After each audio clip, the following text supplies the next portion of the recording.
So now 9:30. Let's open this audit risk committee. And are there any apologies? No. Welcome everybody. Nice to see everybody here.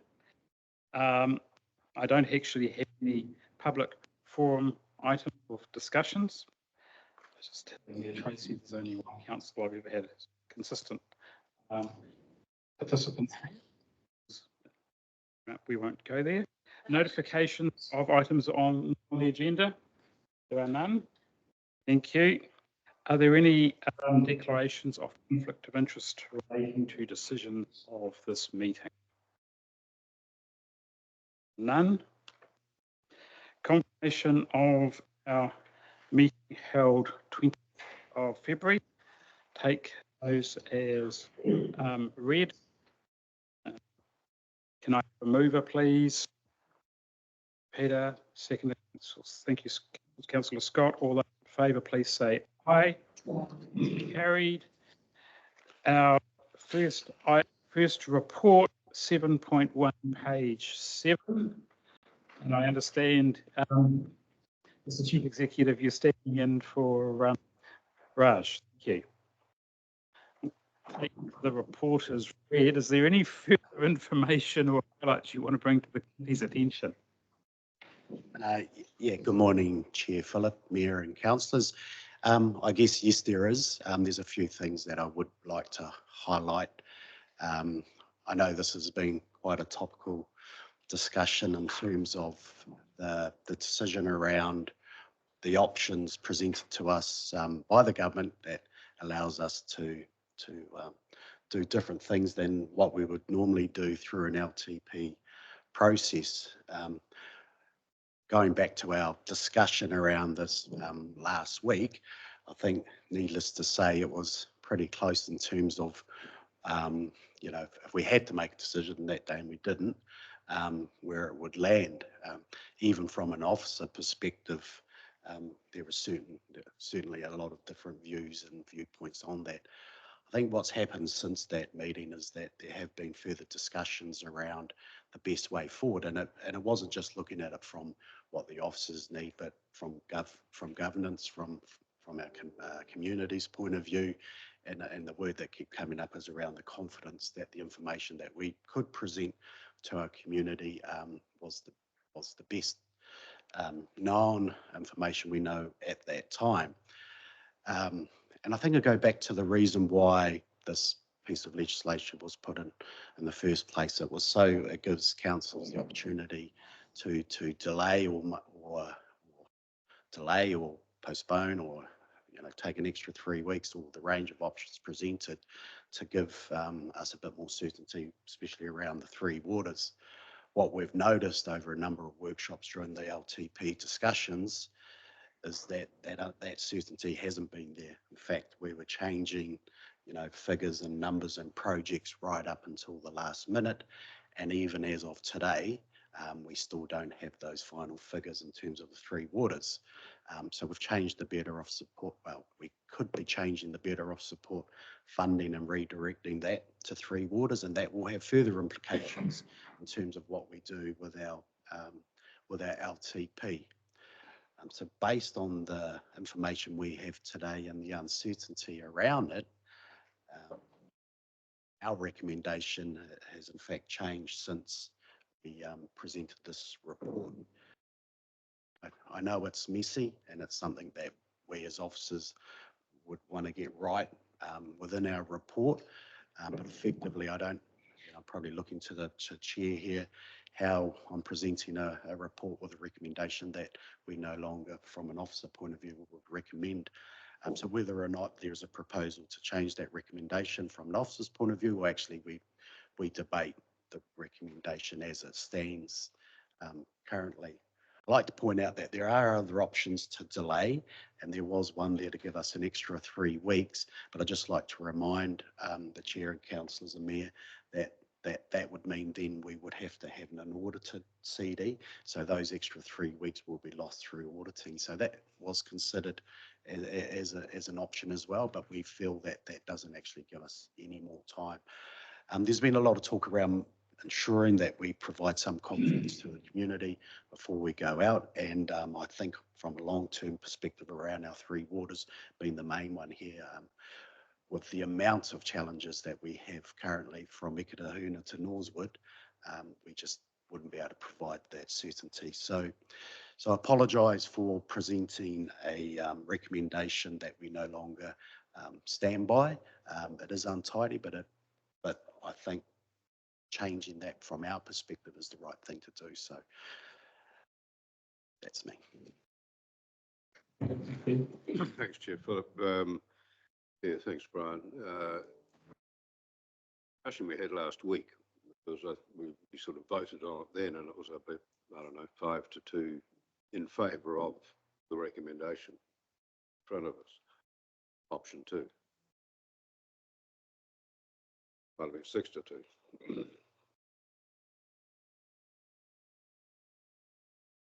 Just that probably wasn't more. It wasn't a vote. It was more an intention to give an indication of some direction for officers. Yeah.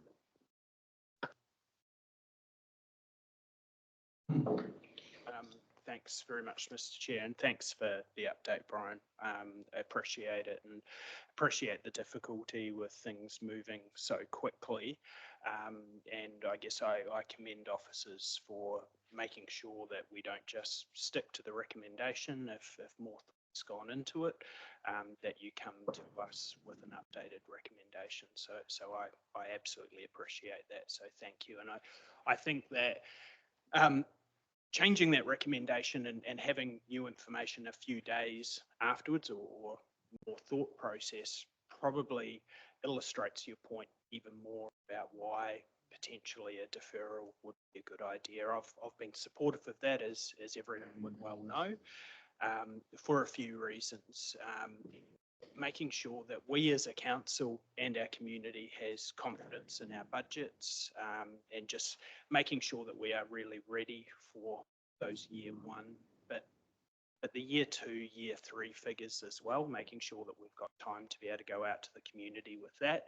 The uncertainty of the Three Waters funding, the Waka Kotahi funding, although we might not have full certainty by the time that we need to push out our deferred long-term plan, I'm hopeful that we will have more certainty around that, which will make officers' jobs and our jobs a little bit easier. More time to scope levels of service coming out over the next particularly 3 years, more clarity on the district plan. I think that can be really important for looking long term as well, and more time to be able to fine tune a plan for rationalisation, so we can go out with a long term plan with what our vision is going to be for the next 3 to 10 years. So, Mr. Chair, I am in support of the updated recommendation that the Chief Executive has given us verbally, and when we come to that, I'd be happy to move or second or certainly vote in favour of moving to option 4, I think, which was on our paper. I'm just, rather than debate the recommendation at this stage, just ask any questions at this stage, right? One, or just points of clarification. I'm nervous, right, from council, for any council, my personal view, and I've asked the Chief Executive to explain how he, in terms of this risk, how he plans to overcome this risk. So it puts you under that. The issue for me is an annual plan is only focused on basically the next 12 months. And therefore, I think there's the idea of the LTP is actually saying, asking the community what needs to be done over a longer period. And the question I have is, are there any critical directions you need for the community from years 2 to 10 that you may want to consult on, but you can't because it's only an annual plan? I've got a couple of other questions, so that's the first one. The other one is, what I don't understand, right? Look, I understand the time pressures of the 3 weeks. The issue is, so why only 3 weeks deferral? Look, you can defer up to 3 months. I'm not suggesting that because I understand the complexity with the rates. But what would happen is if you pushed it out another 3 weeks. And in my previous life, I've had a number of councils that have gone into the first week of August before they have adopted their LTP. Yes, they've had to push their rates out a couple of weeks to meet that, but it actually meant that they could actually have an LTP. The other concern that I have is I note that you are looking at your development contributions in the next 12 months. My concern is without an LTP 10-year numbers, even if they are different, right? How then do you actually introduce a DC policy without actually having 10 years worth of numbers that you've consulted on, etc.? So those are the 3 questions that I have, and maybe it might need a bit of a tag team in terms of response. I'm happy with that, Mr. Chief Executive. Thank you, Chair Phillip. They're very good questions, and certainly questions that have been debated at an officer level. I think in terms of the critical aspects to delaying for another year, there are some important things that we did want to delay on around differentiation of rates and other areas, but I don't think they are critical. I think the delay will have a minimal impact. There were just sort of changes around some of the maybe the financial strategy and some of the other policies, which would need to look into whether or not we could adopt them outside of an LTP anyway, as we are with the significance and engagement policy. In terms of delaying it 3 months, I think you're right, and that's those rates implications of when we actually strike the rates and the roll-on impact, and then doing a really, only having another 9 months to complete an annual plan, which I think is probably would cause additional workloads. I think there's no doubt about it, there is going to be some extra work that is required. One thing that I've spoken with the team about and the Mayor and others is around actually making sure we resource up to be able to do a good LTP and getting that expertise in place pretty earlier on, straight after an annual plan, if that was the way we're to go to help us go through that process.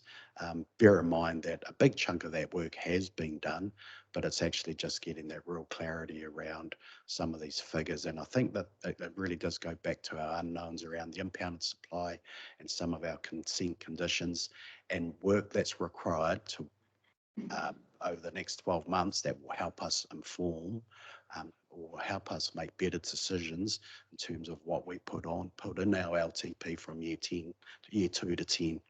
And I don't think we have really a good grasp of that. We could put some placeholder figures in there, and I think that provides a level of discomfort for our elected, and we understand that as well. In terms of the development contributions, I think this coming year we're looking at financial contributions, and that could be a good placeholder in the meantime to allow us to do and better understanding in terms of some of the development contribution work and a better understanding. I don't think growth is going to come and hit us at a hurry over the next couple of years. So I think although these are critically important and will help guide us through our growth, I think even another delay for that won't be critical. So a supplementary question, right? The issue that I'm aware of too is if you want to do an amendment to an LTP, you can do that at any stage. And once you've adopted your annual plan, you can't amend your annual plan. There is no provision to amend your annual plan. And I'm aware of certainly one council having just adopted their LTP, signalled that they were going to do an amendment almost straight away. And I just wondered, no, that's a big burden. And I just wondered whether that option was explored to say, it's not do the best LTP that you can at the moment, knowing warts and all. And I would imagine there's a large number of councils around the country that have got warts and all LTPs at the moment. That potentially there could be, it's easier, well, it's not easy, it's the wrong word. The Local Government Act allows you to have an amended LTP, but doesn't allow you to have an amended annual plan. I just wonder whether you'd considered that as well. Yeah, that we did discuss that. It's a bit ironic. We were discussing that as an option as well. You know, that I did mention that is, don't be scared of an amendment. So it's certainly something that is an opportunity around us. And there's costs with that. It's generally 50% of the full audit cost of an LTP.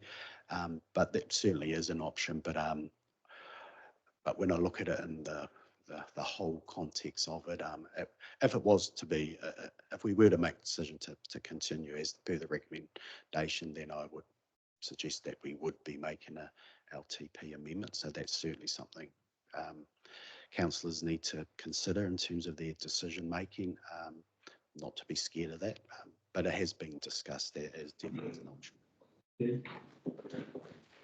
Thanks, Chair Philip. Yeah, thanks, Brian. I guess my thinking is we're talking about a consultation document. We're going out to consultation. We're not talking about approving the long-term plan. Now, it may well be after we've consulted that we'll want to make changes. And the time between now and then allows us to make changes, whether it's because of consultation or otherwise. Am I not right in that assumption? Yeah, there will be, and we will still need to, if it was an annual plan, we would still need to consult, because there are, you know, for that year one, there is and just to highlight, I think we were going to, not as an option report, but just highlight some of the challenges over the next 10 years without actually committing to any of that, to give them an indication of what's coming. I think the feedback, what you're suggesting is that we could get feedback as part of an annual plan consultation that might help us better inform for the next LTP. So is that, you might have been going the other way, but I think that could be an advantage from this, that we might get some strong indications of things to consider as part of the LTP, if that was the decision that was made. Thanks, Chair.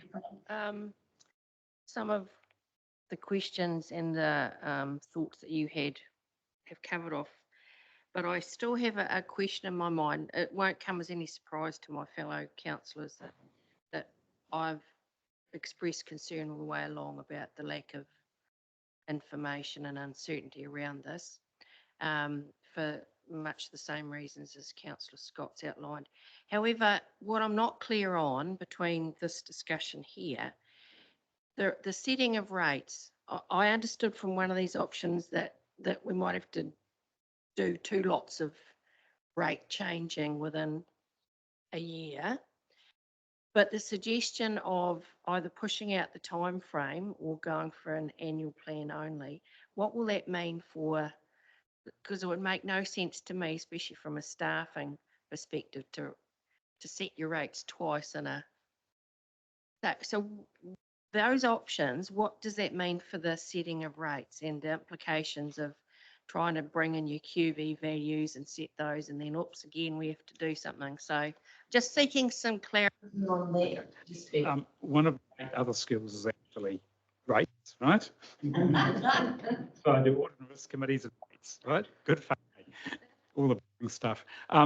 But certainly, so the challenge, if you defer your long-term plan for a significant period, and I'm saying till the 30th of September, because of the need to set rates and start the election process, this is going to get technical, Section 50 of the Local Government Rating Act allows you to set your rates based on, not even set your rates, it's invoice your rate to your ratepayers based on 25% of what they paid last year. I did a big piece of work for the council on this, that's why I know what I'm talking about. The issue then becomes you can only do it on what the ratepayer paid. So any changes in result of valuation, land use, change services. So for example, you might actually have someone who wasn't connected to water or wastewater last year, but they are 1st of July this year. You couldn't charge them that as part of that first instalment. Then you would have to pay catch up for the 3 remaining instalments, and you have to do 4 instalments. Yeah, I see your face. It's very, very messy, and that to me is the kill mark for deferring your LTP and using Section 50 conceptual rates on what was invoiced, not assessed, basically last year. I'm not aware of any council that has used that in the last 3 decades. Okay? Basically, it went in favour post-information with the introduction of the annual plan process back in the early 90s. That's for a deferment of an LTP. A deferral of an LTP to the 30th of September. Right, now it's not stopping, right, I'll clarify, that's not stopping council from deferring the setting of its rates to 14th of October, because that's the legal first you could, but then that actually does create significant cash flows problems for both probably ratepayers and council as well. So that's why I wouldn't recommend that option, Mr. Chief Executive. Well, thank you for clarifying, Chair. And just, sorry, No. Yeah. Oh. Yeah,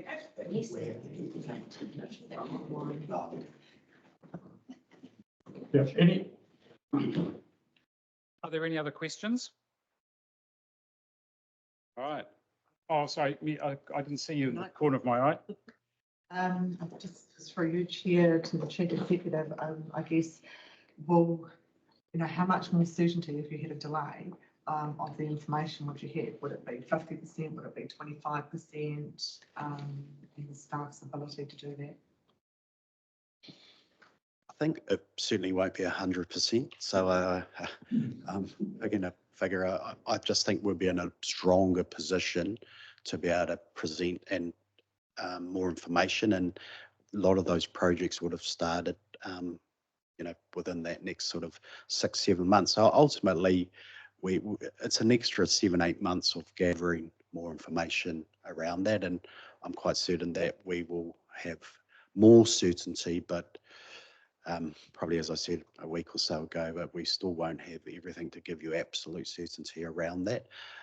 But the impounded supply could be one where that data we're getting pretty close to actually saying what we need to or don't need to do in terms of those next steps, and some of that water work in terms of I&I would have started, but I still don't think would be at a stage where we could design a wastewater treatment plant at Nikitahuna.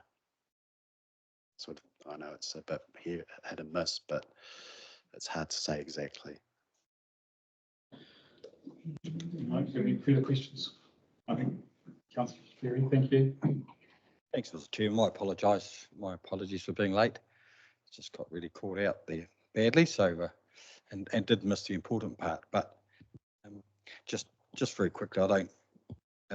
Everyone here knows that I was very strongly in favour of this option from the word go, and did relax my view for one reason or another, mainly to meet the mood of the room, really. But I was strongly in favour, and I won't go through the reasons. But just a question it was in my mind too, Mr. Chairman, about the annual plan, and you're quite correct. We can't do an amendment to the annual plan. So what we will have to do is be smart. Very smart with what we put in the annual plan. We may be, if I say smart, we may have to leave some wriggle room in some of the things that we go out in the annual plan with. That's just my comment, really, so that we don't get caught in a difficult position where we make a statement we can't change, because it will be a little bit tricky, this process. But I had done quite a bit of research, as you know, on others. There's quite a few of now extended annual plans, and it's quite good looking at the reasons for and against those, but that's just, so it's just the annual plan thing I really had a comment about. Thanks. Yes, you're 100% right. Councillor Sutherland, I think we've got to provide an additional information about some of the challenges we still face in that 2 to 10 year period, and really just to talk a little bit more about that, so the community understands the reasons why we're doing this, and hopefully, you know, when we do start the next LTP, we can give them a bit more certainty than what we certainly would be doing with this one.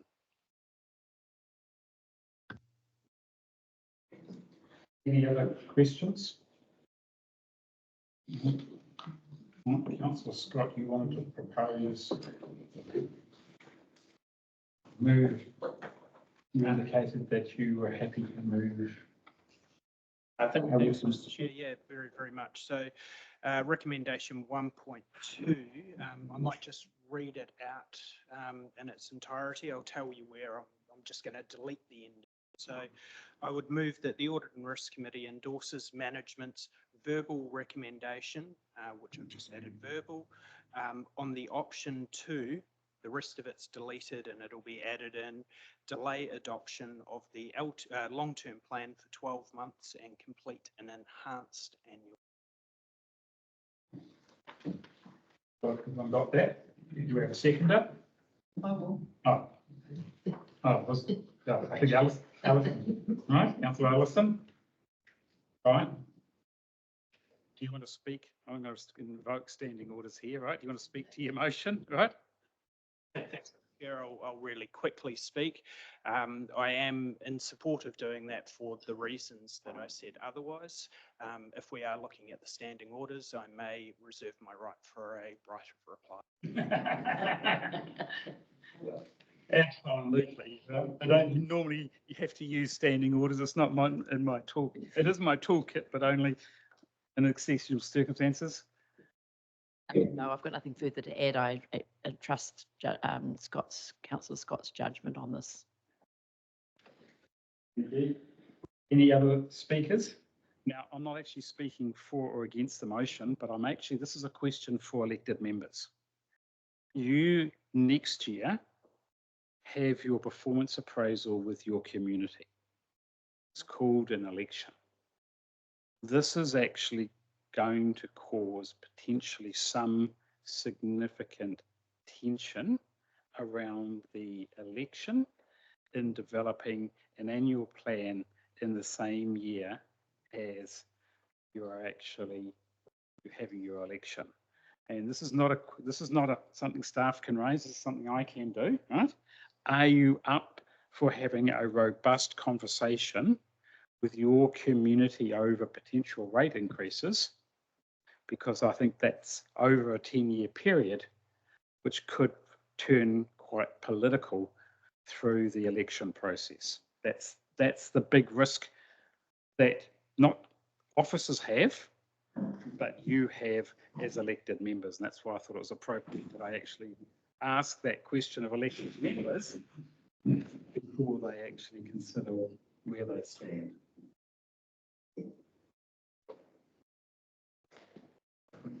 Yeah, thank you, Chair Philip. Last week, we'll forget the date, we spent a lot of time in debate and discussion on this subject. And I was one that advocated for option 2. I know we're in an amazing situation, unprecedented, but I think the government, central government and local government, is designed for this corruption in the sense of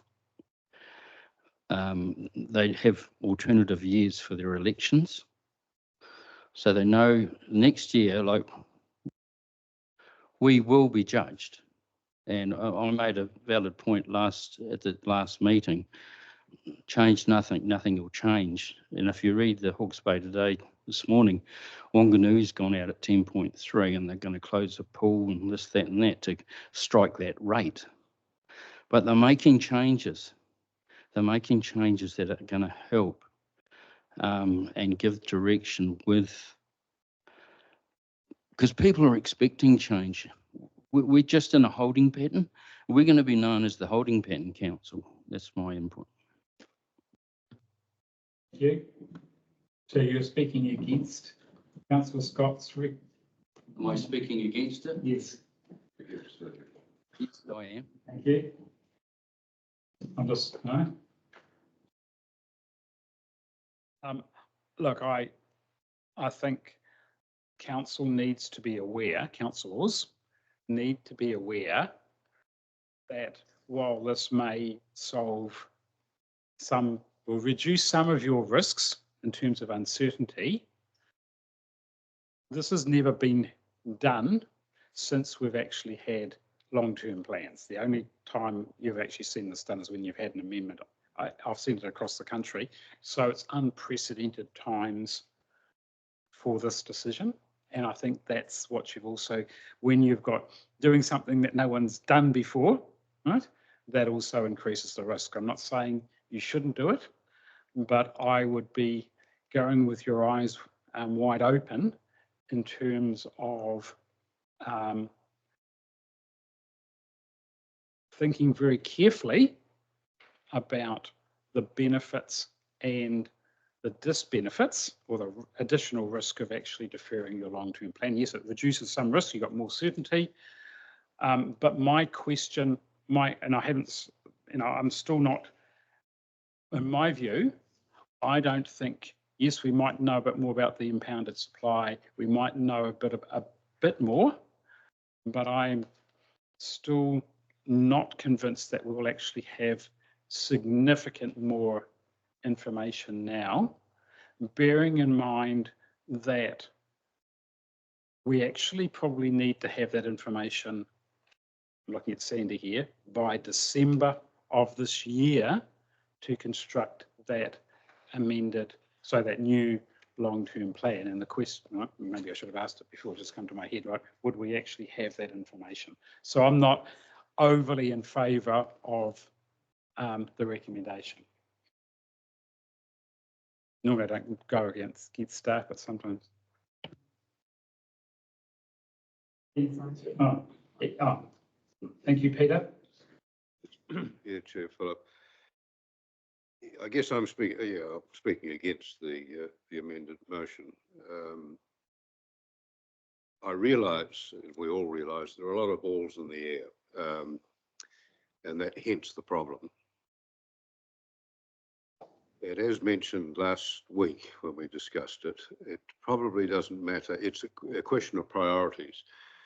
You've got an amount of money and a whole lot of balls, and it's a question of which ball gets the money when. And we're not in a position to make that decision now, and we may not be in 3 or 4 months' time either. And that will change right through the whole process, always does anyway, but more particularly under the current circumstances.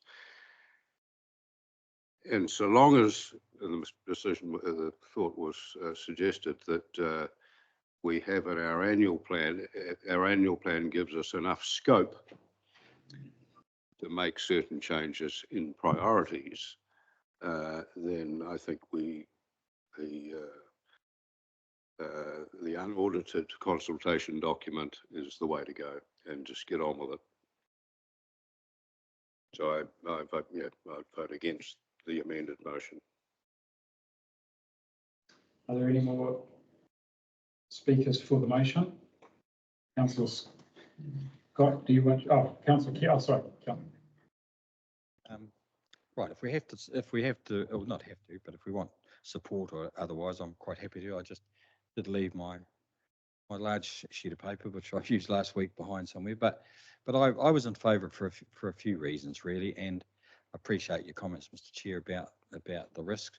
There are certainly the other councils that have delayed them have all discussed the risks on the election process. The councillors certainly have. There is a risk. It will be, and that's on us. It's not an issue for the staff. That's a risk we have to take. But to me, it was around certainty with Waka Kotahi, which is critical to us, with trying to get 100% funding for what we're doing now. We don't know we're just not sure where they're going to go. The impound supply is quite critical. We did lose ground with the Cyclone Gabriel, and we were a bit behind the 8 ball on the East Coast, and we felt that. So we did lose some time with this.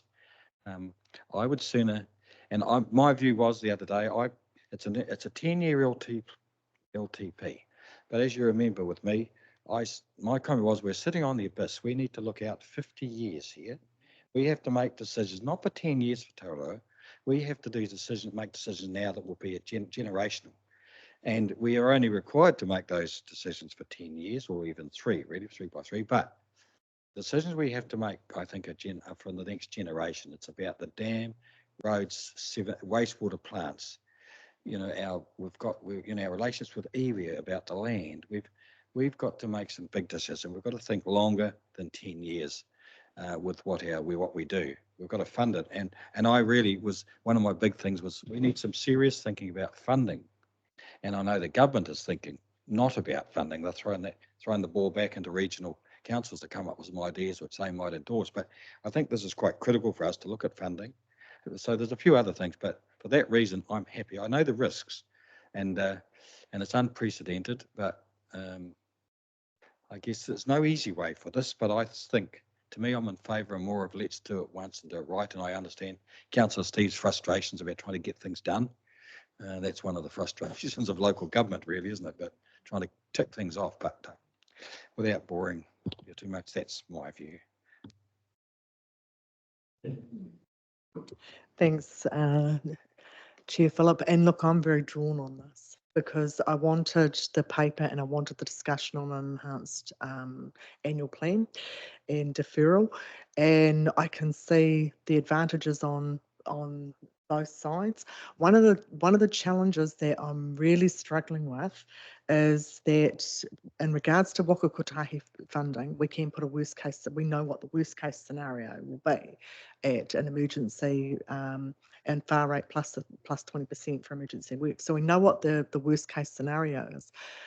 The part that I'm struggling with is how much information and what will really change in that extended period for the long-term plan of information that we'll have. So you might have some on the dam, but I don't know that you're going to be any further ahead with the wastewater ponds. I know regionally the chief executives are certainly working in that space. Will that all be there in time? And I'm just not convinced.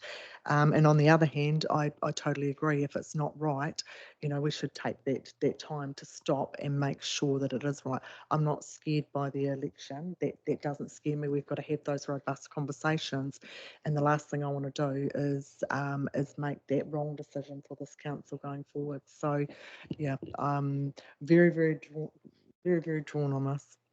You're lucky you get another bite of the cherry. Everyone gets another bite of the cherry except for me tomorrow.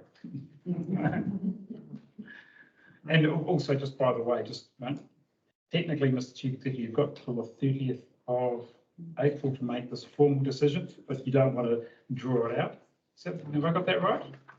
22nd or 30th. Sorry? Either 22nd or 30th. Okay, it's in April anyway. It's not by the end of March. It's not by next week. But anyway, any other speakers? Right. So we've got a mover. We've got a seconder. All those in favour of the the motion?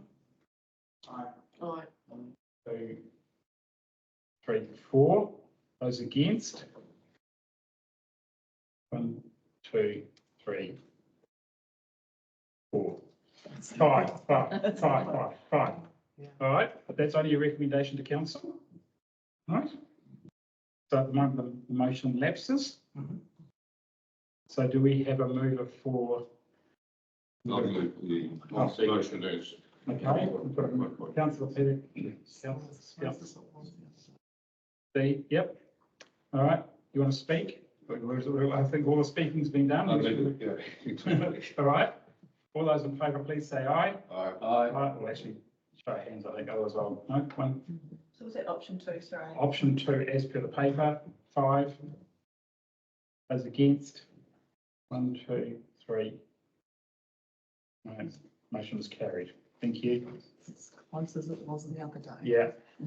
Right, I think, right, on that, right, I think, Mr. Chief Executive, you're going to have an interesting council meeting tomorrow. That's all I'm going to say. And maybe you and I can have some discussions afterwards. Yeah, probably around that if it's not been endorsed by the risk committee. Yeah. What is the impacts on that? Yeah, and I think the issue for me is, right, I understand absolutely the concerns of staff, and I understand councillors' concern, but I think the risks of deferring it, right, potentially could cause more unintended consequences than we're aware of at the moment. And by actually having even, and I don't want to call it but I don't be uncommon, by having an LTP that hasn't got all the information, absolutely carries risk, but those risks can be mitigated over a period of time. And I think the issue is, I think you actually might, right, and I'm not saying this is an outcome, you might end up having an amended LTP next year to actually resolve some of those issues.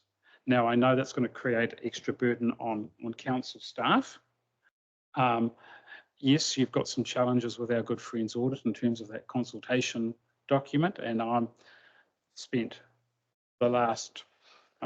half a Friday and yesterday morning debating with councils over the content of the audited consultation document.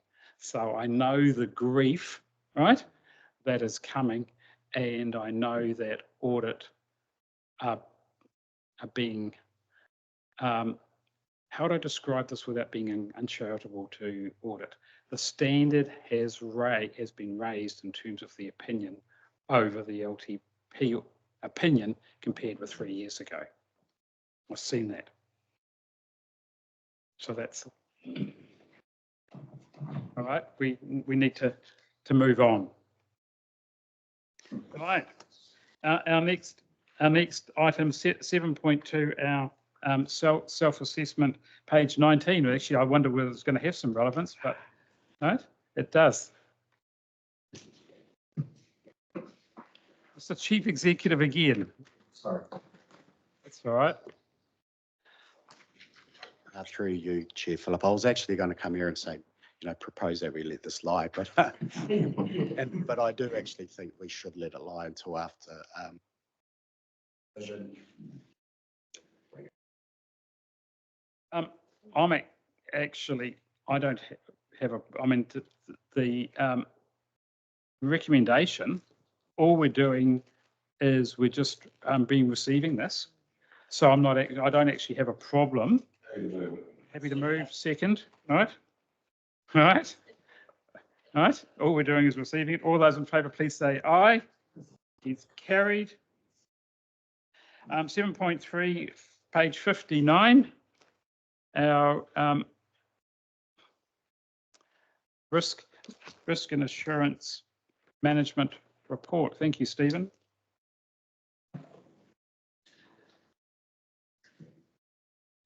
I do like the way you called it, risk and assurance. Thank you. You take the report as read. Are there any key highlights or further information you want to bring to the committee's attention? Yes, thank you. Good morning.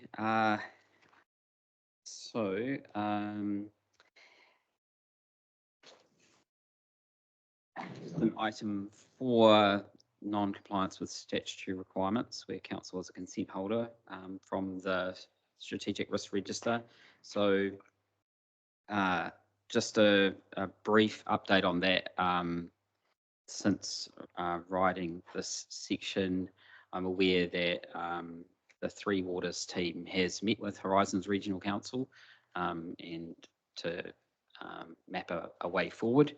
And also I've met with the Three Waters team and others for an update on the situation. So my recommendations unchanged, though that a further report come back to the committee. Thank you. Any questions? Thank you. Thank you. Back to 1.2. The report on the risk of non-compliance, failure to maintain and strengthen iwi and Maori partnerships, and failure to develop and understand our relationship with our key stakeholders. What's that all about? So those are two risks from the strategic risk register. And the reason I'm recommending that the committee review those at the July meeting is because I think there's quite a close correlation with the risk around our compliance with statutory requirements. So I thought it would be a good opportunity for the committee to look at that risk. It hasn't been looked at by the committee for more than 12 months. So yeah, that would be appropriate to bring back. You feel there has been a failure to maintain and strengthen iwi and Maori partnerships? That's the risk. That's the risk. So what I want to talk to is the risk and what that means for us and what controls or mitigations we have so that we don't fail to maintain. Yeah. So look at those controls. Yeah. Any other? Oh, thank you, Councillor Scott. Thanks, Mr. Chair. I was just having a look at 3.3, which is the Aon Insurance Strategy Workshop. Just wondering how that might impact on our long-term plan insurance conversations. So maybe just a tiny bit more context with that. Throughout some of our discussions, there's certainly been a desire to be reviewing some of our insurance options. My understanding is part of that conversation would take place with the Aon Insurance Workshop. So I just want to see if deferring that will have an impact on our long-term plan conversations. Thank you. So when we were looking at this insurance strategy workshop, that was in isolation. However, on further discussion, it seems that this really should be part of a wider conversation about how we manage risk. So the insurance is one of the ways we do that. So rather than dealing with it in isolation, that's the proposal, to have it part of setting the risk appetite for council as a whole. So it's one tool in a toolbox and one way of mitigating risk. And so that's why we looked at the deferral until we had an opportunity to do that risk appetite workshop. But I see that, you know, that is important. The next audit and risk committee meeting is not till July. So that's sort of where the date has come from, but open to.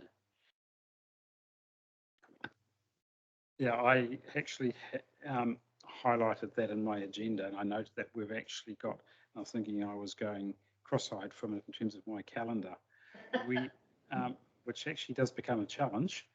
I note that we've got an extraordinary meeting in the afternoon of 18th of June. I'm not sure what we've got in the morning that day, Council, right? Whether there's an opportunity to start having that risk appetite discussion, because my experience with developing risk appetite, I don't believe you can actually have one workshop and say, yes, that is our risk appetite, right? And I wonder whether, I don't want to make it a whole day of it, but I just wonder what else is on that day. And pardon, it's available, whether that actually might be, Mayor Tracy's just quickly checking her calendar as well. Might be an opportunity. I'm not signaling we need to agree it now. Might be an opportunity to have that discussion around our risk appetite, and I totally support using your risk appetite discussion to talk about what is, and then applying that in real life to your insurance. Now, when's your insurance? Remind me, I can't remember when yours is November. So that actually might be an introduction to it. I know of one council that went down a significant path in terms of taking on more risk in terms of insurance, that journey is still continuing. So that's not just a short-term fix. It actually requires a whole lot of conversations.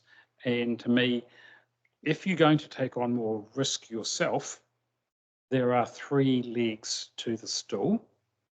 The first of all is the elected members. Might be a chair, actually, might be 4 legs. I lost count. I just thought of another one. You need to understand the consequences, and so does the community, if you're actually taking on more insurance, also yourself, not non-insuring some assets. So when a community hall burns down, that hall may not actually get replaced, or that hall may not get replaced like for like. It might be more akin to a, sorry? Oh no, I was going to say a colour steel shed, right? Yeah. Rather than the full-blown courts, etc. The other issue is you need the community to understand it, and you need to have the financial resilience to do it.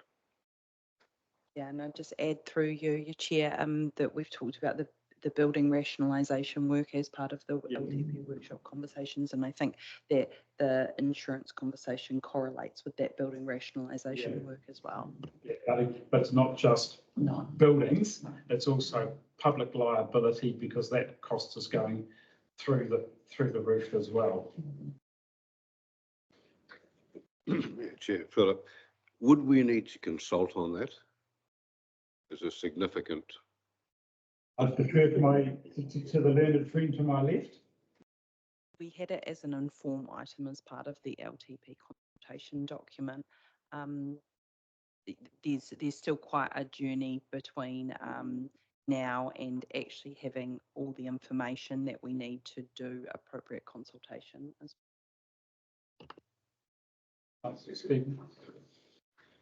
Thank you, Chair Philip. Yeah, I'll just ask the simple question now, so I don't get told later that it is. Is there mandatory positions of levels of insurance that the council must take or have? Because every time I suggest something, you can't do it until A, B, and C. So I just like to put that out in my mind first before I come up with an idea and then get not shot down, but told. Sorry, through you, your chair. No, there's not specific legal requirements of levels, but we do have to make sure that the public is aware of our levels. Yeah.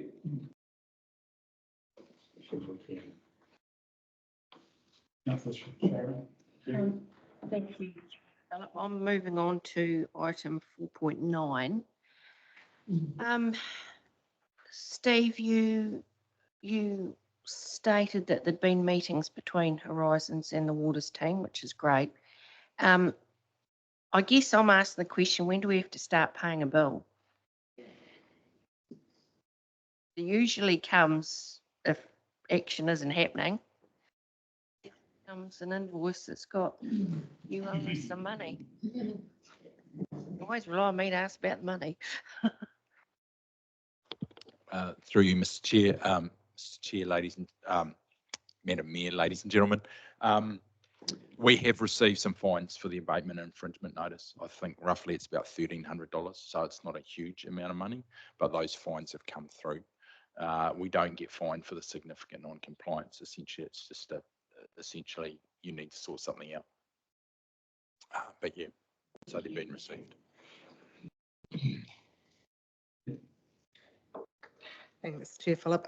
If I can just go back along the same lines in 4.8, Steve, you said that post the Horizons meeting, there's been some progress, but at the same time, the report to the Infrastructure, Climate Change and Emergency Management Committee didn't include the measures that have been put in place. Do you have confidence in the measures that have been put in place that will prevent us from receiving further fines?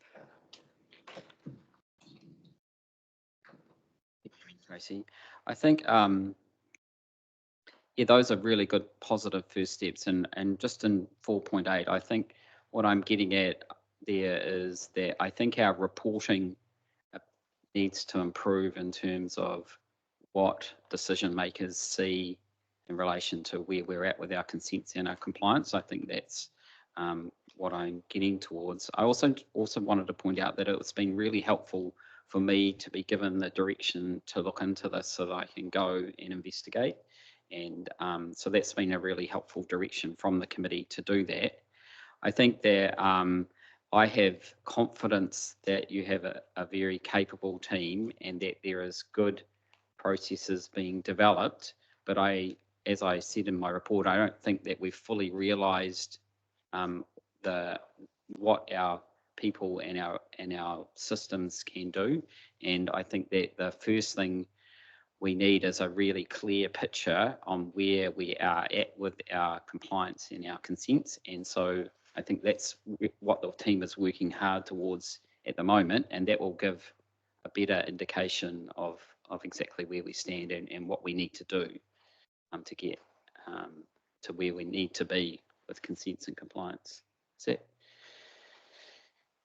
you want to say anything to that, Roger?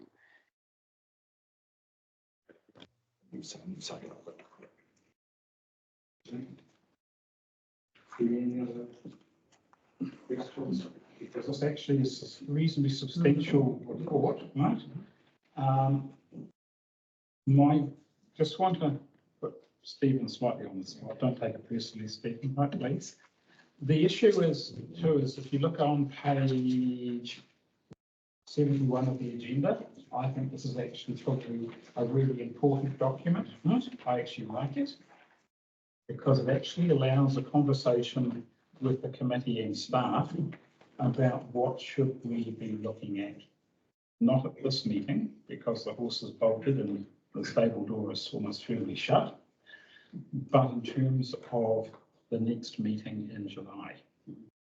And I note that on the work program, we've got environmental scan and emerging risks. And I think it would be really useful if we could actually have really in-depth discussion about what are the emerging risks for local government as a sector, and then how do those apply to Tararua, and then what are the Tararua specific emerging risks. Now, I was fortunate or unfortunate enough to be on an OAG Audit and Risk Chairs webinar on Friday morning. And one of the things that was talked about there was cyber. Right? And I think that's a real emerging risk in terms of. Sorry, Philip. Oh, sorry, my apologies. I was on a webinar with with the Auditor General on Friday morning, and one of the emerging risks is cyber. I was also, don't remember seeing you there, Simon, was the Aon workshop in late February, right? They had their top 10 worldwide global risks, and cyber was the top of that. Then next, and I think this is really interesting, their top 10 were business interruption, economic slowdown, failure to attract and retain top talent, regulatory and legislative changes, hello, that's what's happening to New Zealand, supply chain and distribution failure, hello, what's happening to New Zealand, commodity price and scarcity of material, hello, what's happening to New Zealand, damage to reputation or brand, hello, what's happening to local government, failure to innovate and meet customer needs, and increase competition, which we don't have, but we've probably got some other ones we can add. So they, when you actually apply those, they are the top 10 global risks as identified by Aon.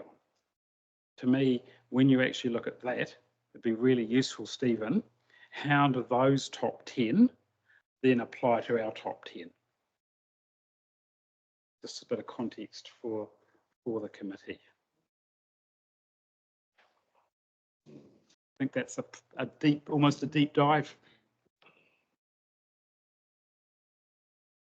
Oh, So actually, this is a public document, team, because I actually raised it on my chair's report in Rangitiki's Audit and Risk Committee last week, and I'll email it to you, all right? But that's publicly available, and I'm sure, so you've got a copy of those presentations, Stephen? Did you get that? I'll send the presentation pack to you, and then you can digest that and send it on to various, not only elected members, but members of your executive as well. Thanks. Thanks, Philip. 7.19, I see that both the board risk assessment, procurement and contract management framework assessment are still highly recommended. However, in light of our current limitations and capacity to proceed, we set committee guidance on the recommended course of action for the internal audit program. So are you asking for guidance from this meeting? Yes. Yes.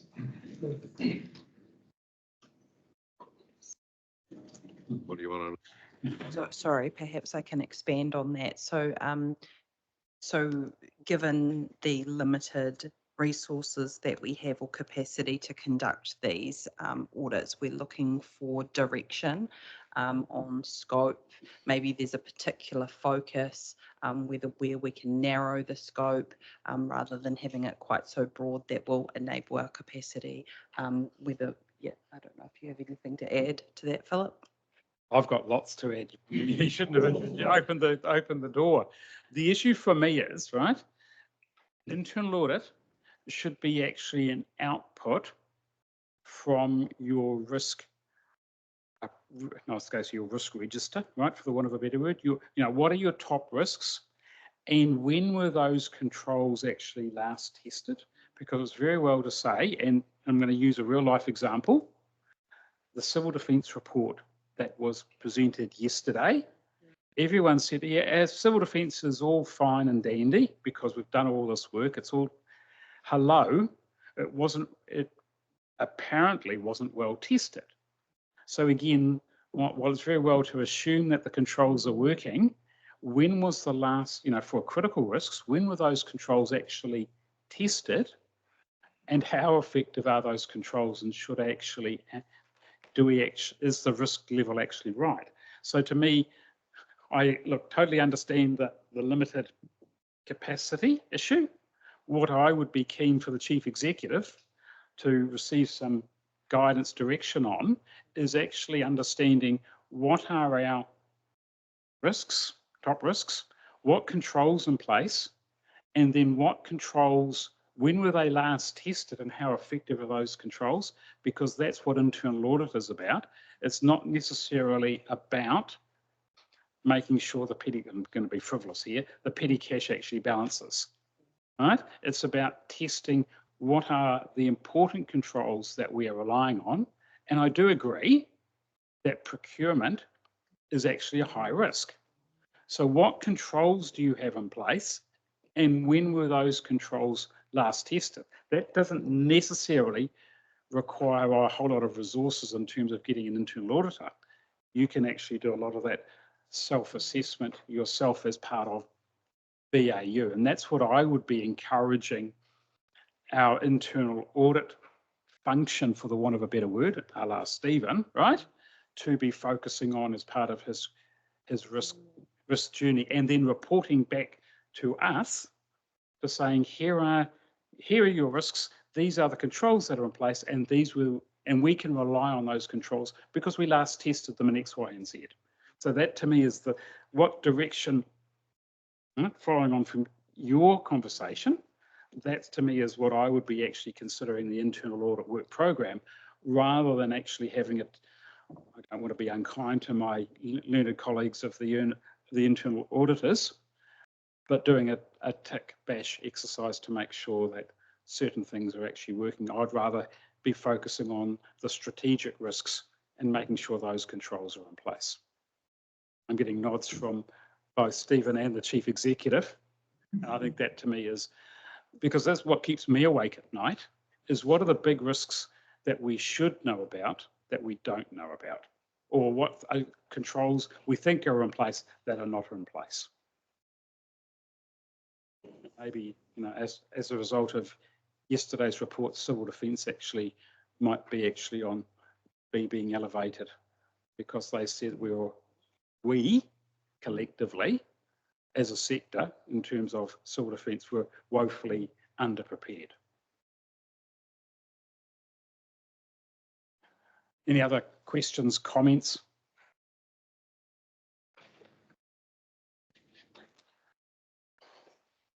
All right, so nothing further on the report.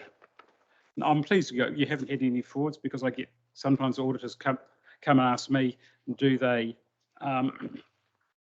was there any, are you of any forwards, but also what's the process for informing council? So thank you for that, Stephen. The question I have, question, on item 9.1, here's our audit update. And this is a question probably more for the Chief Executive, but you can answer it on his behalf, Stephen. A lot of these years raised were 7 years ago. And I wonder whether we actually need to actually understand what are the implications of those for not being resolved. And are they actually still required? And I know we've got some wonderful dates there of you want them resolved by this coming June. My question, with your current workload and the workload we've just probably recommended with the LTP, are those achievable?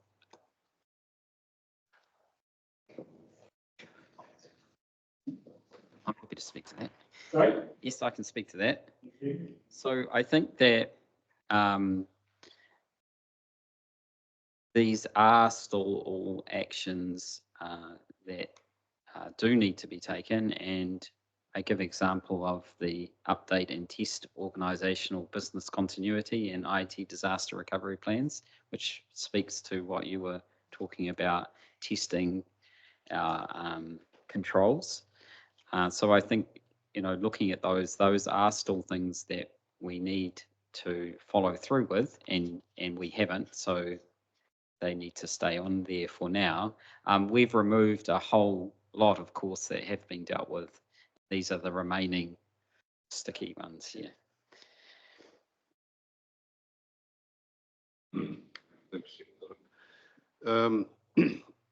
At the Meet the Mayor and Councillors meeting in Woodville last week, one of the people came in there, asked the question, and Councillor Gilmore is also aware of this, and that was to do with is some of the work done by the Alliance, the Terror Alliance, audited, the actual work. And he quoted or cited an example where near his place they were water tabling or something.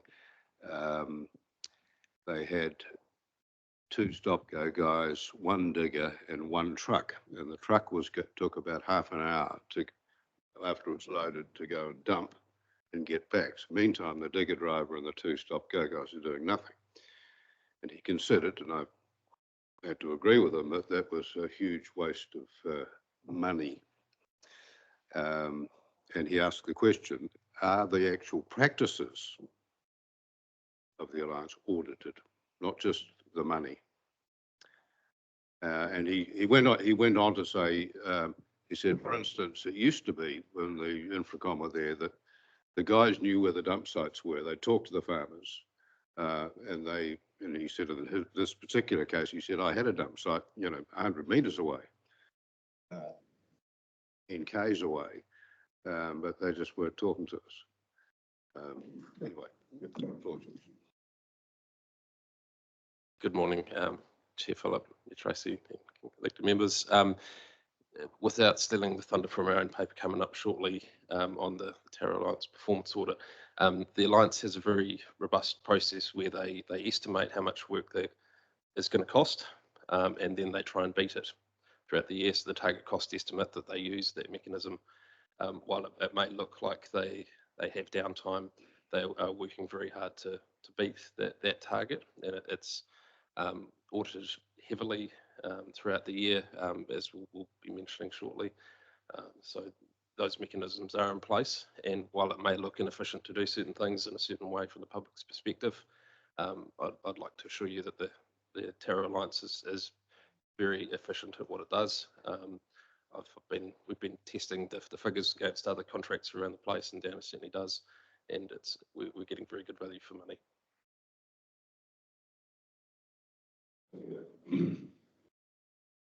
Would it be a good idea perhaps to, and I just as a suggestion, in winter when there's perhaps not a lot on, guys go around and talk to some of the farmers about potential dump sites as an example of, so they can log it, and when work needs to be done in a certain area, they know exactly where they can dump stuff. Or is that done? Yes, it is done currently. Certainly the guys work very closely with the landowners when they're out and about. I have seen a register from my previous time at the Alliance that was fairly extensive of those dump sites on a map. There's probably always room for improvement, and I'm sure they'll continue to engage with the farmers out there that have opportunities. Bearing in mind that we do have Horizons rules to follow around dump sites and the things they can do, so that there are guys, the engineers working towards that sort of thing. I just want to make a comment as chair. I think we've got to be a little bit careful, right? That we don't play in operational space, right? Particularly when it comes to health and safety, right? I mean, yes, look, it frustrates the living daylights out of me. I drove through a work site today that was down to 50k, cones on either side of the road, nothing happening on the state highway, right? Yep, right, okay, right? Yeah, look, but again, at the moment, we have quite a rigid health and safety piece of legislation, and we are party to that because if we're aware of non-compliance and we don't act, we're also in the gun, right? So, right, like it, you know, and that's my biggest, that's the thing that keeps me awake at night. Don't get much sleep. No, I do sleep really well, but that's the thing I'm thinking about. Well, the question I'll be asking is, you opened the door, thanks, Hamish, for answering it, right? Is one of the things that we are also responsible for Downer's health and safety as the PCBU. So we need to be getting assurance that Downers are doing what they said they're doing from a health and safety that meets the health and safety requirements. Now, our good friends in the roundhouse down the way have said that is potentially costing too much, and is there a better way of doing it? That legislation is probably, in my opinion, three years away before that actually sees the light of day. But when you consider now, and I heard a figure, that some contracts, 40% of the cost is in health and safety in terms of traffic management plan, right? Now, we are the bearer of that, but we've got to be seen to be playing by the rules, because we are a slow-moving target as far as the Health and Safety Act requirements are. I'm just not criticising the question, but I think that's something that we, and I think this is the problem that one of the risks that we have. We've got a community that remembers the old way of doing it, or the previous ways, which was far more cost effective, but the rules have changed. And I sat on the back of a bus once from Auckland to Tauranga due to cancelled flight due to weather. And there's a guy from Downers, another guy sitting behind me, and they were talking about how it used to have, they could go potholing, fix the potholes, and they'd have basically 3 guys and 1 guy in the truck. And that was it. But now you need a whole, right? And they could do 10 to 20 potholes a day, but now with all the traffic management requirements, they can only do a limited number. So again, right, the rules that is now enforced upon us, not necessarily our rules, are actually costing us, inhibiting potentially more efficient practices. But there's a trade-off, and I'm not going to get into that debate. No, I wasn't considering health and safety at all. It was more a question. The question was put to Scott and I: were the actual physical practices of the Alliance audited there? Well, I'll actually ask a supplementary question. Is health and safety also audited by us that we're gaining assurance that health and safety is being adhered to. That's it through you, Chair. So not directly, it's certainly reported through from the Downer system, which is fairly robust. Thanks, Chair Philip. If you could allow me to, just one that I have been thinking about, and it wasn't in the last infrastructure climate change and emergency management report, but we used to see as part of the reports from the Alliance, the site audits and if any had taken place. That led me to wonder, under emergency works, is that still the same or is it a different set of do we not do site audits because of the workload with emergency works? I'll invite Dad to talk about that. Yes.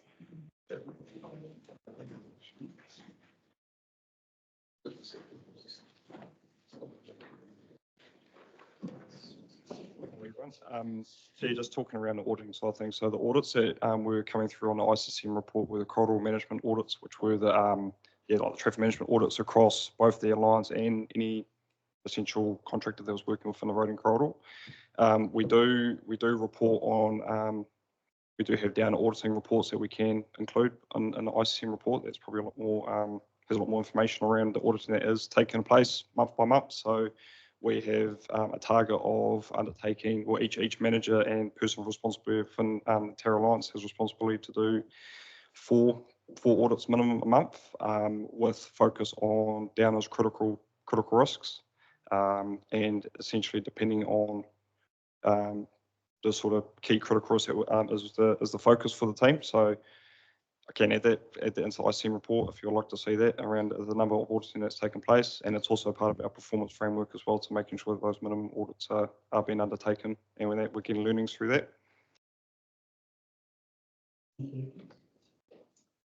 If you could, we did used to get it, and I guess just highlighting it, that actually council is also responsible as a PCBU for the Terra Alliance work. I think that would give some comfort. I know, and that's hence my question. I just wondered whether it was because we had so much emergency works that wasn't required. That was all. But that would be great. Thanks.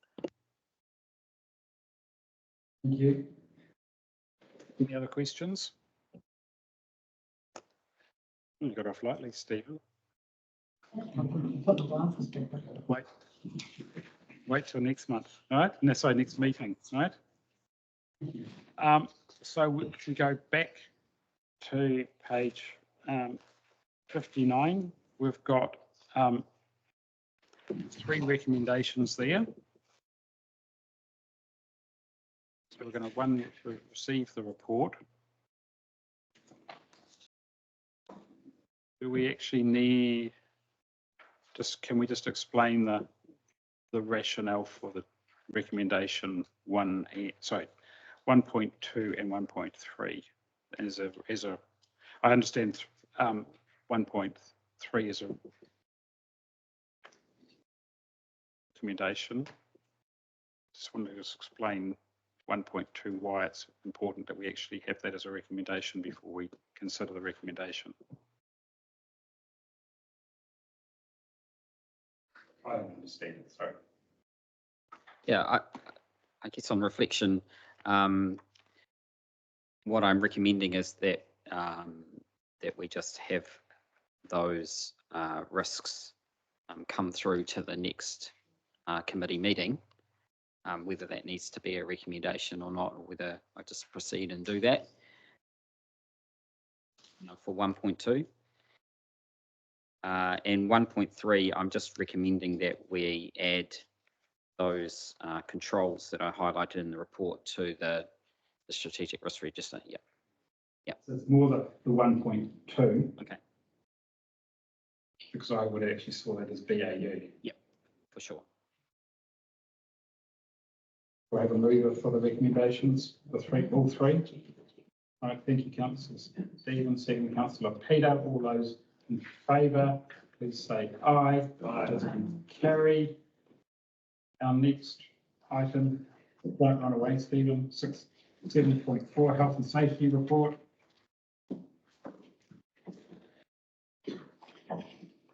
we take this one as read as well?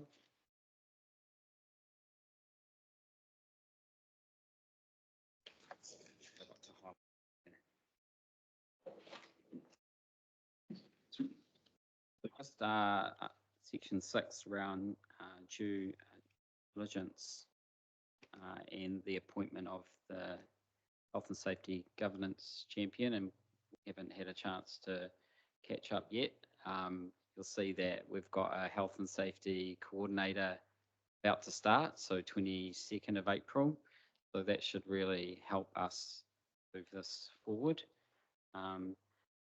Just to let you know that we have reached out to Manawatu District Council. That's quite a mature role there to look at how they do things, so that will help us do as well. Questions on that? Thank you, Scott. Thanks very much, Mr. Chair. Yes, looking at 6 due diligence, particularly 6.2. So I'm a little bit concerned that the due diligence sessions keep getting sort of cancelled or deferred.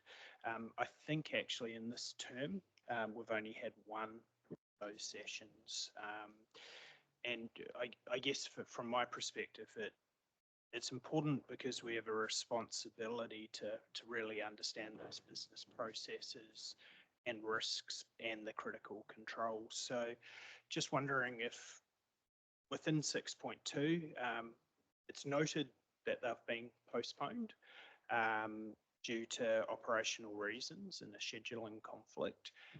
What is the plan going forward to get us out there to be able to understand those operations and those controls?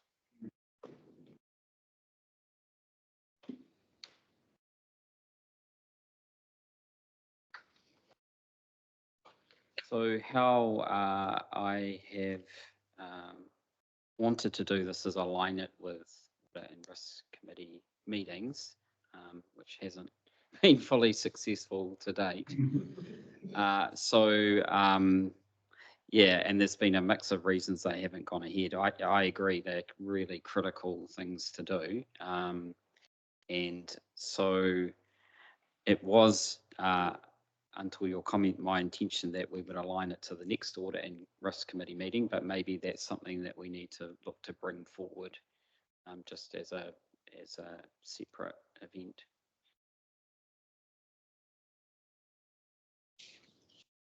Any other questions? I've got one, and it just follows on from our discussion about the Tararua Alliance, right? I would actually also like in future reports, right? What reviews of our contractors have we undertaken to ensure that they're actually complying with health and safety, right? It doesn't need to be, right, a detailed report. We checked 4 contractors in the last quarter. All 3 out of 4 passed with flying colours. 1 had minor issues or 1 had a major issue, something just to give us assurance that we are actually undertaking our role as the PCBU without burdening staff, Mr. Chief Executive, right? It should be as part of the contract management process, but we're just closing the loop, bringing it back to this committee that we're actually aware of our obligations.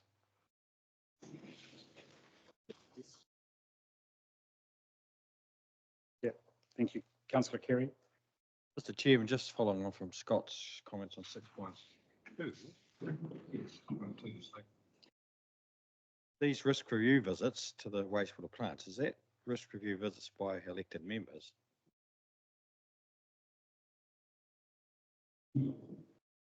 Is it a role for us to risk review every wastewater plant and water plant? And so I may have missed something in the process here, but be happy to.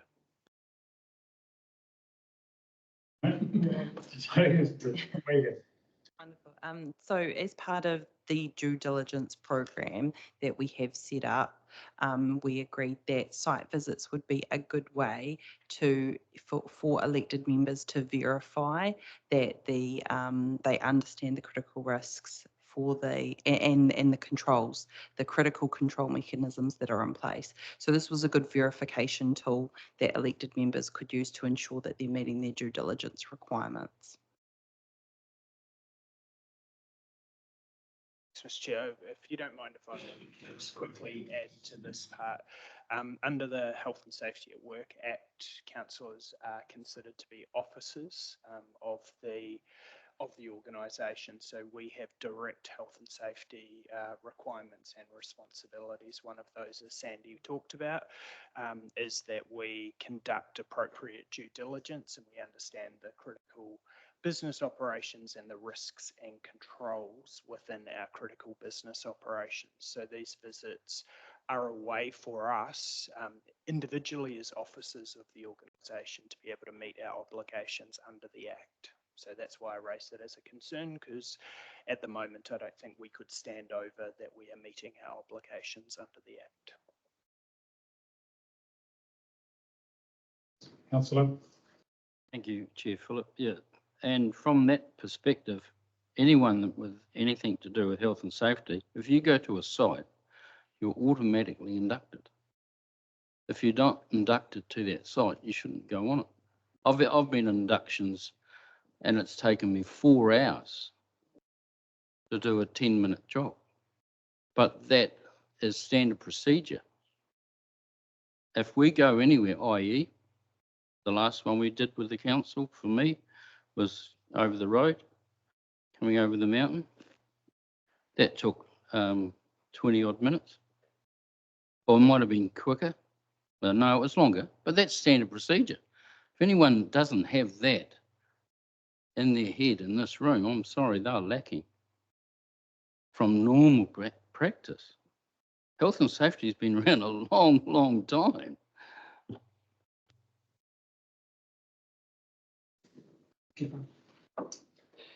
Yeah, I was just going to make one comment, and especially highlighted to me when you have those site visits, it actually just, everything that you see on paper versus what you see. And I personally had a couple of questions pop to my mind, and especially around at the Woodville water treatment plant. So I see them as really adding value and just peace of mind that we've got.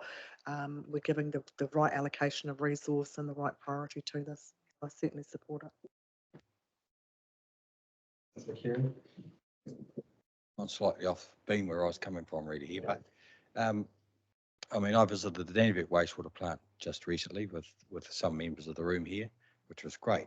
And that was, and the induction, that was handled very professionally to go on from Steve's. But the point I was really making, we have got a large number of sites and quite a lot of stuff. So if this is part of what we have to do or should do, somebody picking one or two, there are critical ones. I guess you could say we visit the 4, but we could probably line up 4 times 3, a dozen sites. So maybe we should visit them all, but that it wasn't for the health and safety purposes that we started off wanting to visit them.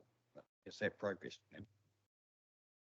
I see Councillor Scott nodding. I think that the issue is this, right? Putting my ex-auditor's hat on, right? This is doing a sample, right? So we actually visit that as a sample of what actually happens elsewhere. So that to me is, and collectively, if we could actually, I don't know what collectively works, but if a reasonable number actually visit that who have the knowledge, then they can say, put hand on heart, yes, I am comfortable with the health and safety, and I agree with Councillor Steve down the back. If we actually see something that where you note that procedure isn't being followed, that you think should be, then I suggest you raise that with the Chief Executive and his staff, because that to me is, if we see something, that probably there might be something missing, right? And I think that's as Councillor Scott has already alluded to, we have got an obligation. And through the due diligence program, we do have 2 site visits booked each year. So this one is overdue, but however, there are other site visits at different areas of our operations where you can have a look at those also. Councillor Peter. Yeah, Philip, happy to move the recommendation on page 101. Thank you. Do I have a seconder? Thank you. Thank you, Councillor Steve. All those in favour? No further discussion? Carried. Next items, 7.5 Tararua Alliance Performance Audit Final, page 113. So like you or not. Thank you, Hamish. Philip, and we would like to take this report as read, just with a reminder that this is the last of the reviews against the current framework. The Alliance and the PG board have worked through a new one, which they have tested recently, and it does reset the bar a little bit. As you'll see over the 8 or 9 years that this framework's been in place, the Alliance has steadily worked towards the top end of the scale, which is quite pleasing to see. But recognising that it's time to reset and move the bar a little bit and go for the next goals. So thank you. Happy to take any questions. Thank you. Councillor Peter. Thank you. Philip, excuse my ignorance, but is AMT asset management something or other? Apologies What for is PCG? apologies for the acronyms. So the AMT is the Alliance Management Team. So that's the tier below Dan is the Alliance Manager. The PC, so the PG board. So that's the Principals Control Board. So it's sort of the name for the managing board, I guess, of the Alliance. Any other questions? Councillor Carey. Thanks, Mr. Chair. Thanks very much, just to Hamish and Dan.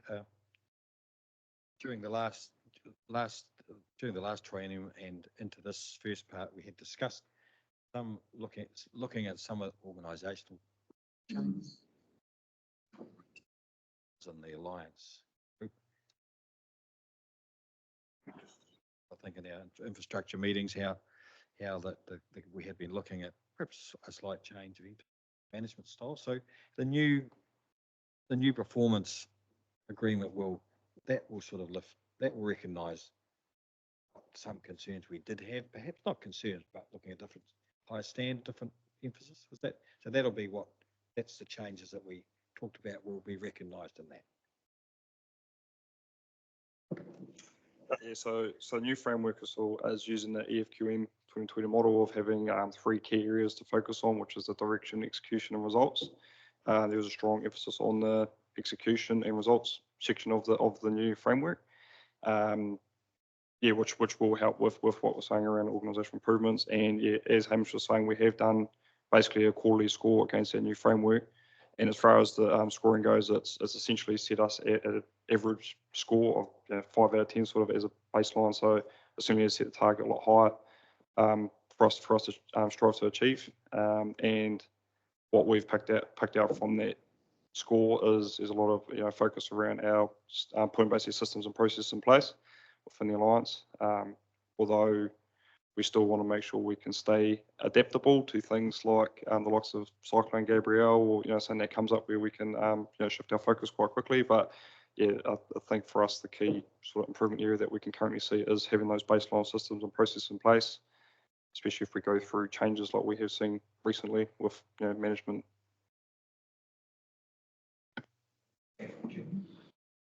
Any other questions? I've got one. And this is into the future. So what's more for Hamish? So what's going to be the framework for reporting to this committee going forward? This is the final report. What's when are we expecting to see, and what's the content going to look like in terms of the next reporting process? Thank you.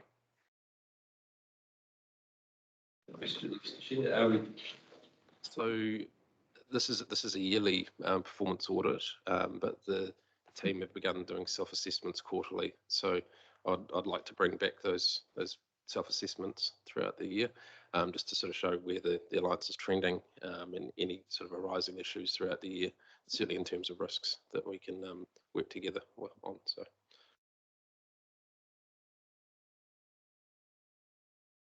Okay. Thank you. So do I have no further questions? Do I have a mover for the recommendations on page 113? Councillor Peter, seconded. All those, no further discussion. All those in favour, please say aye. Thank you very much. That was nice and brief, wasn't it? Okay, can I have a mover that we move into public excluded? Mayor, Kerry, all those in favour, please say aye. Carried, and we'll adjourn for 5 minutes.